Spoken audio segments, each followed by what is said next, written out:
What's up everybody? David Burns with you again for another beekeeping video today. 6 tips that you should be doing in the month of August. Before we do, I've got some winners to announce. The first one is a new subscriber, David Collins. You won my ultimate course. The second winner was a winner that left a comment on another video trying for the ultimate class, and that winner is Kenny 2.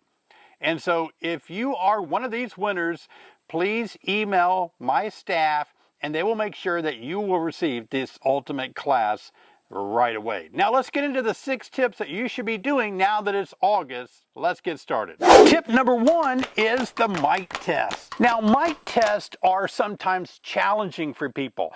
They're not always sure how to perform a mite test. There's the debate of whether you should use an alcohol wash or whether you should use a powdered sugar wash, whether you should let them fall out through the screen onto a sticky board. A lot of different methods of doing a mite test. I really advocate doing a mite test before you treat your hives. Don't just treat anytime you want to. Let's find out what kind of mite levels you have. Now, regarding whether alcohol wash is better than a powdered sugar wash, most of the entomologists and bee experts would want you to do an alcohol wash. And that's when you pour or put your bees in alcohol. You kill your bees. You kill about 300 bees, and then you count how many mites will swim in the alcohol. Now, I will be the first to admit that that doesn't seem right. I know that I've shared the argument too that, well, the mites are going to kill a lot more than 300. It's worth sacrificing 300 bees every month just to get a reading on your mite levels. Yeah, I kind of get that. I understand. But still, the average new beekeeper, most of them are not going to drown 300 of their bees in a bucket of alcohol. Let's just be honest. Most of them won't. So the next best thing is going to be that powdered sugar, where you put your bees in powdered sugar. That sounds a little better. Who doesn't want to swim around in sugar, right? So you do a powdered sugar test, and I'll show you how to do that. I'll leave a link. In fact, let me leave a link right here above where you can see me do a powdered sugar test for mites in 60 seconds. Just look at this link and you'll be able to do that mite test. Again, you want to have less than 3 mites per 100 bees to kind of stay below the threshold, but anything you can do to reduce mites is huge. So you got to do a mite test. Now, let's talk about how do you treat for mites. There's no way I'm going to tell you what to do to treat for mites because the philosophy behind it is this far apart. To no treatment, to heavy treatment, and everywhere in between. Which company of chemicals you want to use, which brand, which dose, which temperature. There's no way I can address that. So you're going to have to do your own research as a beekeeper. So it's going to be up to you and your philosophy. Now, if you choose no treatments at all, then you got to go to things that I've always recommended, like a powdered sugar drop between the frames and knock some mites off, and some do fall off. I've mentioned that percentage before. And of course, a screen bottom board, they can fall out of the hive. Green drone comb works really good to trap the mites on those drones.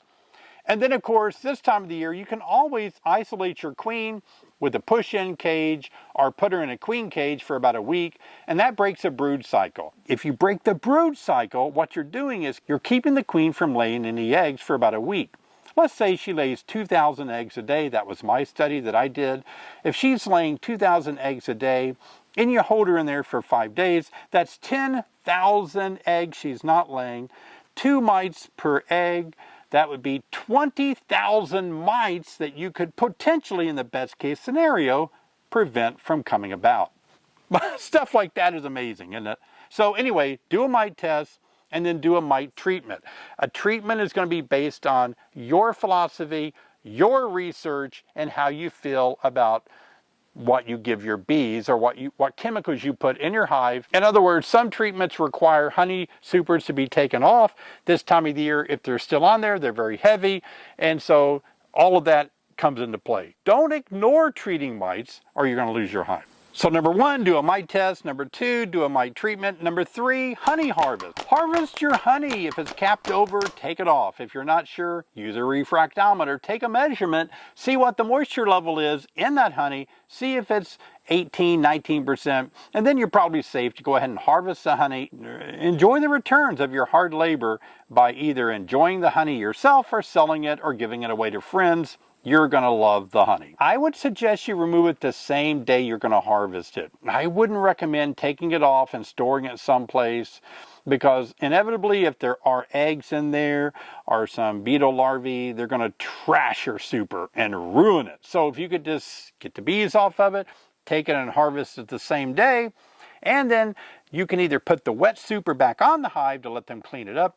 If you put it out in your yard, my gosh, put it really far away from your hives, because in the fall, if you put it too close to your hive, that wet super that you've just harvested the honey from, other robber bees are going to destroy your colonies. They're going to be attracted to that open super, then they're going to be attracted to your hives, and they're going to rob your hives. So if you're going to put it outdoors, put it 20, 30, 50 yards away from your hive. Don't entice robbing. Big question that everybody always asks me is, what do I do with the super once I take it off and harvest it? I don't want to put it back on the hive. Best thing to do, put it in the freezer. Don't have room in the freezer? Find a room, air conditioned or climate controlled, that doesn't have ants and bugs and roaches in it. Don't put these things in your basement where there's high humidity, or they're going to mold and mildew. Don't wrap them up in a trash bag. They will mold and mildew. Keep them in the air in an open climate of low humidity and good air movement, and they'll last till next spring. Number 4, you need to feed your bees in August. Most of us are facing a dearth. Boy, I am. Start feeding your bees. Let's talk about feeding your bees in the fall. Traditionally, most people say feed them 2 to 1, 2 parts sugar, 1 part water, and that's so they can have more resources stored, less drying time, and they can turn that sugar into a more stored honey for their winter preparation. I don't really want to do that. It makes a lot of sense. If that's your thing, do it, but I like 1 to 1. I want to keep stimulating brood production because I need to raise bees of winter physiology for the next few months. I live in harsh winter Illinois. So I'm going to feed them 1 to 1 to keep the queen laying.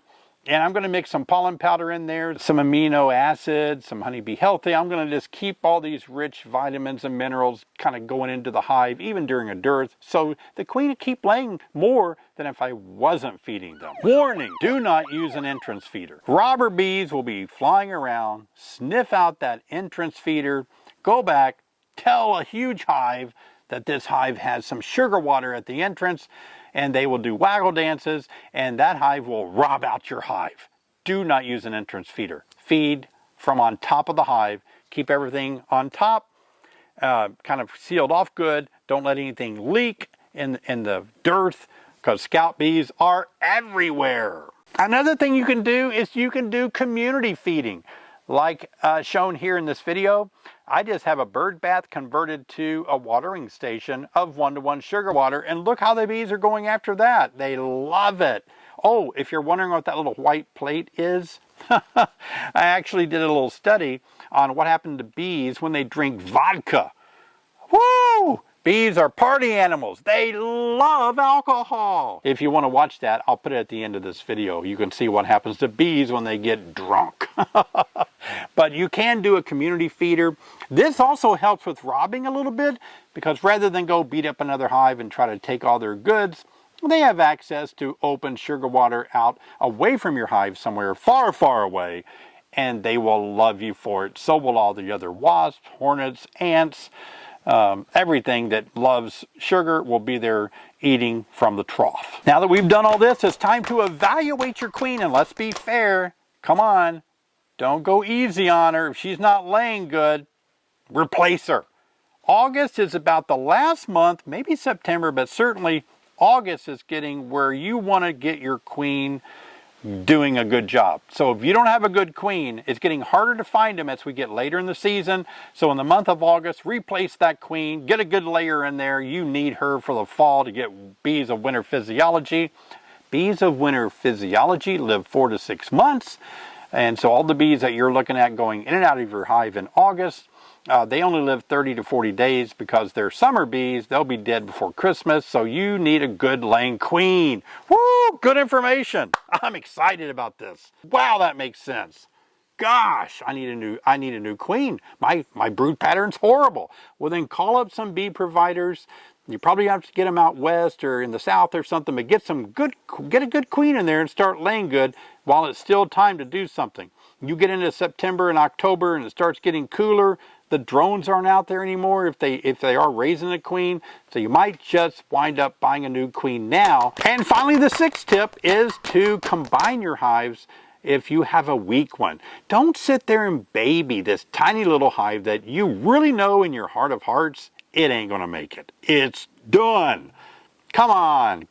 Take a few sheets of newspaper, lay that on top of a really strong hive, kill the queen in the small, struggling hive, and put that deep box on top of a good hive, on top of that newspaper. Cut a few slits with a pocket knife, not big slits, just slits. Put the top cover on it and give them a day or two to get acquainted. It all works pretty good. You may have to combine some hives. Sometimes it's better to combine two hives and make a split in the spring than it is to let two hives die in the wintertime. Does that make a lot of sense? Wow, that's good. Okay, so let me go over the 6 tips again. Tip number 1, do a mite test. Tip number 2, do a mite control with a chemical or some way that you have to control your mites. Get that going right now. Tip number 3, harvest your honey if it's ready. Tip number 4, make sure that you feed your bees. Feed, feed, feed. Tip number 5, evaluate how well your queen's laying. If she's not doing good, replace her. And finally, tip number 6, combine weak hives with stronger hives to get through the winter. All right, everybody, I hope this has been helpful. These 6 tips, what you're supposed to be doing in August. I may have left out some, but these are ones that really came to my mind that I really think are important. Leave any comments below if you can think of another tip that's good for the month of August. Now, this other video that I told you about, this one right here, it's about what do bees do when they drink alcohol? Do they get drunk? What happens? I did a little study. This is a hoot. Take a look at this video. Please subscribe. I'll see you next time.